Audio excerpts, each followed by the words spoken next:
Good morning twelfth class. हम lesson number 9 पढ़ रहे थे, वॉक थ्रू द फायर, जिसमें हमने कल तक पढ़ लिया था कि जो प्रोफेसर और उसके साथ में जो वो इंडियन एल्डर व्यक्ति होता है, उस दोनों मिलकर के 3 फीट्स जो है वो वहाँ पर परफॉर्म करते हैं। और तीनों फीट्स के बारे में हमने पढ़ा था कि जो फर्स्ट फीट था वह था आयरन बार को यू शेप के अंदर मोड़ना अराउंड हिज नेक। सेकंड जो फीट था वह ये था कि उसकी चेस्ट के ऊपर से 5 टन ट्रक को क्रॉस करवाना।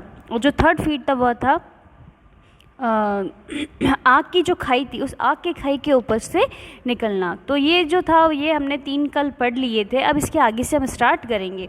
तो हमने लास्ट में ये पढ़ा था कि जो बूढ़ा व्यक्ति होता है वह उस सोल्जर के हाथ में वहाँ पर उसके रुमाल दे देता है, और रुमाल देने पर उसको पता चल जाता है कि हाँ ये वही व्यक्ति है जिसकी मैंने मदद की थी। अब इसके आगे से he had looked at me once briefly का मतलब होता है संक्षेप से, बड़े ध्यान से। तो उस एल्डर जो वृद्ध इंडियन था उसने बड़े ही ध्यान से मुझे देखा, मुझे यानी ऑथर को देखा। As he pass the handkerchief to me, जैसे ही उसने मुझे रुमाल पास किया तो उसने मुझे एक बार के लिए बड़े ध्यान से देखा। But when I went to speak to him, लेकिन जैसे ही मैं उसके पास में बात करने गया, ही लुक्ड अवे, उसने वहाँ से दूर देख लिया। यानी कि जैसे ही मैंने उससे बात करने की कोशिश की उसने अपनी नज़रें जो थी वो वहाँ से हटा ली, मेरे ऊपर से अपना ध्यान हटा लिया। Again so I kept my mouth shut, जिससे क्या हो कि मैं अपना मुंह जो है वो बंद कर सकूँ, यानी कि हम दोनों की बातचीत भी नहीं हुई थी। If he wanted to pretend का मतलब होता है दिखावा करना, बहाना करना। दैट ही डिडेंट अंडरस्टैंड यानी समझना English, then that was all right by me. अगर वह यह चाहता है, अगर वह यह बताना चाहता है, यह दिखावा करना चाहता है कि उसको इंग्लिश समझ में नहीं आती है, तो कोई बात नहीं, मेरे लिए तो यह भी ठीक ही है। Obviously it amused him, obviously यानी स्पष्टतः, अम्यूज्ड यानी मनोरंजन करना, उसको प्रश्न करना, कि स्पष्ट रूप से उसको ये जान करके बहुत ज़्यादा अम्यूज़मेंट मिला होगा, बहुत ज़्यादा मनोरंजन का कार्य जो उसने किया था तो उसको बहुत ज़्यादा खुशी हुई होगी। To listen to the comments of admiring का मतलब होता है प्रशंसनीय, और क्राउड यानी भीड़, गैदर्ड यानी इकट्ठा होना। तो स्पष्टतः उसने जो मनोरंजन किया था वहाँ पर, तो उसके बारे में जो भीड़ इकट्ठा वहाँ हुई थी उसकी जो प्रशंसा कर रही थी, ये सुन करके वह बहुत ही खुश हुआ होगा। The professor had by now recovered का मतलब होना वापस से ठीक हो जाना, स्वस्थ हो जाना। From his encounter with the 5 ton truck, जो प्रोफेसर थे जिन्होंने अभी एक सेकेंड फीस्ट जो हमने पढ़ा था कि 5 टन का जो ट्रक उन्होंने अपने चेस्ट के ऊपर से निकाला था, तो उससे वो भी अब लगभग ठीक हो गए थे। And he came over to say in halting का मतलब होता है रुक कर। He came over to say in halting English that the fire walker यानी आग पर जलने वाला, would take a volunteer यानी स्वयं सेवक, with him across the fire trench का मतलब होता है आग की खाई।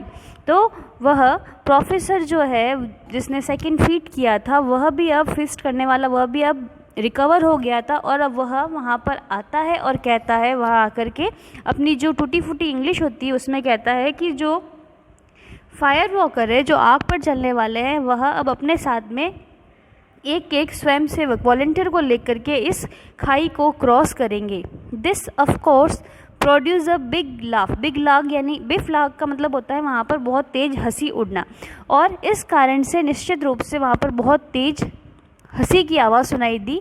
But I didn't joined in, लेकिन मैं उस हंसी के अंदर शामिल नहीं था।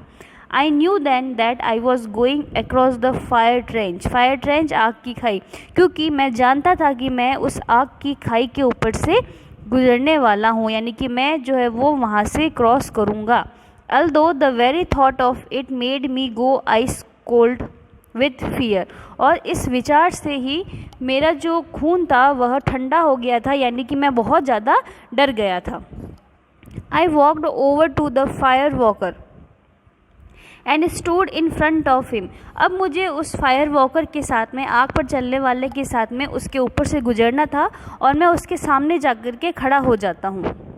ही placed his hand upon my shoulder यानी कंधा, और वो जो बूढ़ा व्यक्ति होता है वह अपना हाथ मेरे कंधे पे रखता है, एंड सेड और कहता है वेरी क्वाइटली, बड़े धीरे से कहता है, so that none but myself could hear, ताकि मेरे अलावा जो है वो कोई ना सुन सके।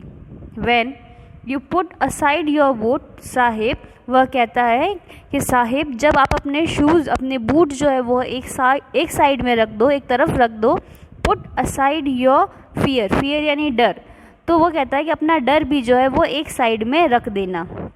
The fire will not harm you, harm यानी हानि पहुंचाना, नुकसान पहुंचाना, ये जो आग है वह आपको नुकसान नहीं पहुंचाएगी। I sat down on the ground, मैं नीचे ज़मीन पर बैठ जाता हूँ। And took off my gaiters, और मैं मेरे गेटर्स को निकालता हूँ। अब गेटर्स क्या होता है? गेटर यानी चमड़े के कुछ ऐसे सॉक्स टाइप में कुछ ऊपर जूते जिसको बोल सकते हैं, जूते टाइप में कुछ होते हैं जो कि पैरों को कवर करने के लिए पहने जाते हैं, बूट्स एंड सॉक्स। और मैं वहाँ नीचे बैठ कर के अपने जो गेटर्स और बूट और जो सॉक्स पहने हुए होते हैं उनको निकालता हूँ। Strangely enough having done this, जैसे ही मैंने इस सब काम को कंप्लीट किया, I know longer felt afraid, तो मुझे अब ज़्यादा डर नहीं लग रहा था। ओनली इंटेंसली क्यूरियस, अब मैं सिर्फ जो था वो बहुत ज़्यादा उत्सुक था। I walked across the beginning of the trench, trench यानी खाई, और अब मैंने उस खाई को क्रॉस करने के लिए चलना शुरू किया। And the fire walker splashed water, splashed का मतलब होता है छिड़कना, और जो फायर वॉकर था उसने पानी का छिड़काव किया। ओवर माई फिट, मेरे पैरों के ऊपर। And also over his own fit, और उसने अपने पैरों के ऊपर भी। तो जो आग पर चलने वाला बूढ़ा व्यक्ति था उसने क्या किया कि दोनों के पैरों के ऊपर पानी का छिड़काव किया। He then spoke to me very softly, और उसके बाद में उसने मुझसे बड़े ही प्यार से कहा। And told me to close my eyes, मुझसे मेरी आंखें बंद करने के लिए कहा। And think hard of green fields, और मुझे कहा कि मैं हर एक जो खेत होते हैं उनके बारे में सोचूं। And the peaceful English country side, और जो मैं जो अंग्रेज देश है, जो अंग्रेज गांव है, उनके बारे में भी सोचना शुरू करूं बड़े ही शांति के साथ में। I was to imagine that I was walking alone a country land, और मैं ये सोच रहा था जैसे ही मैंने आंखें बंद किया, मैं आंखें बंद करने वाला था, तो मुझे ये कल्पना करनी थी कि मैं अब जो गांव के रास्ते हैं वहाँ पर चल रहा हूँ। And all the while I was to concentrate on green field, और पूरे रास्ते में मुझे सिर्फ हरे हरे खेतों के ऊपर कॉन्सेंट्रेट करना था। कॉन्सेंट्रेट करना यानी ध्यान लगाना। He then stood in front of me, उसके बाद में वह मेरे सामने जाकर के खड़ा हो जाता है। विद हिज बैक टूवर्ड मी, उसकी जो बैक होती है, उसकी जो पीठ होती है वह मेरी तरफ होती है। And told me to place my hand on his shoulder, और मुझसे कहता है कि मैं मेरे जो हाथ है वह उसके कंधे पर रखूँ। यानी कि आगे की तरफ तो वह बूढ़ा व्यक्ति होता है, एल्डरली इंडियन, और पीछे की तरफ वह ऑथर होता है, और ऑथर को बोलता है कि वह अपना हाथ उस व्यक्ति के कंधे के ऊपर रख दे, और उसको कहता है कि वह आंखें बंद करके हरे खेतों के बारे में सोचे और उन फॉरेन कंट्रीज़ के बारे में सोचे जहाँ पर वो जाया करता था, या फिर उनके वहाँ के हरे हरे खेतों के बारे में, हरे हरे मैदानों के बारे में सोचे। ही रिपीटेड हिज इंस्ट्रक्शन का मतलब होता है निर्देश। To me once more, and then उसने एक बार फिर से जो निर्देश थे वह मुझसे मेरे साथ में रिपीट किए। विद आईज क्लोज्ड, आंखें बंद करने, and concentrating hard on green field, I felt him begin to move slowly forward. अपनी आंखें बंद कर दी थी मैंने, और मैं अब ग्रीन खेतों के ऊपर, हरे हरे मैदानों के ऊपर कॉन्सेंट्रेट कर रहा था। और जैसे ही और फिर उसके बाद में मैंने धीरे धीरे जो है वो आग की खाई के ऊपर चढ़ना शुरू किया। I was back in England, imagination के अंदर मैं अब इंग्लैंड के अंदर था। टू बी प्रिसाइज, प्रिसाइज का मतलब होता है बिल्कुल ठीक ठाक। I was walking along the Rockfield road, मानो ऐसा लग रहा था कि मैं जो रॉकफील्ड रोड जो है वहाँ पर चल रहा हूँ। Just outside Monmouth near Henry park, Henry park के नज़दीक जो मनमाउथ बना हुआ है, उस मनमाउथ के वहाँ पर जो रॉकफील्ड है वहाँ पर मैं चल रहा था, वहाँ पर मैं वॉक कर रहा था। It was a stretch of road which I had walked along many times, और ये वह रोड था जहाँ पर मैंने पहले कई बार जो है वह वॉक की थी। when I was living at Rockfield in the early part of the war, यानी कि युद्ध के पहले जब मैं यहाँ रॉकफील्ड रोड के यहाँ रहता था तो मैंने कई बार इस सड़क के ऊपर वॉक की थी। On either side of me were green fields, मेरे दोनों साइड के अंदर हरे खेत के मैदान थे। And the scene was infinitely peaceful, infinitely यानी असीमित, और जो दृश्य था वह असीमित रूप से बड़ा ही शांत था। It was a lovely summer day, और ये बड़ा ही प्यारा सा गर्मियों का दिन था। I could feel the warm यानी गर्माहट ऑफ द सन रेज यानी सूर्य की किरणें, पेनिट्रेटिंग का मतलब होता है भेदना, माई क्लोथिंग, और मैं ये फील कर सकता था कि जो सूरज की जो किरणें हैं, सूरज की जो गर्म किरणें हैं, वह मेरे कपड़ों के अंदर से होती हुए मेरे शरीर को भेद रही थी। माई माइंड वॉज वंडरफुली, मेरा जो माइंड था वो बहुत ही आश्चर्यजनक रूप से शांत था। एंड कम्प्लीटली एट रेस्ट, और बिल्कुल वह आराम की मुद्रा में था। एंड नेवर बिफोर, और ऐसा वो पहले कभी भी नहीं शांत रहा था। Nor since have I achieved that state of mind, और इस तरह की शांति जो है वो मैंने कभी भी महसूस नहीं की थी। Suddenly I felt myself go cold as though the sun had disappeared यानी गायब हो जाना, बिहाइंड यानी पीछे, अ क्लाउड। अचानक से मैंने जो है वह कोल्ड महसूस किया, यानी कि मुझे अचानक से थोड़ा ठंडापन महसूस हुआ, मानो ऐसा लग रहा था कि सूरज जो है वह बादलों के पीछे कहीं जाकर गायब हो गया है। I opened my eyes, open यानी खोलना, मैंने मेरी आंखें खोली। एंड आई वॉज बैक, और मैंने देखा कि मैं उस खाई को क्रॉस करके वापस आ गया था।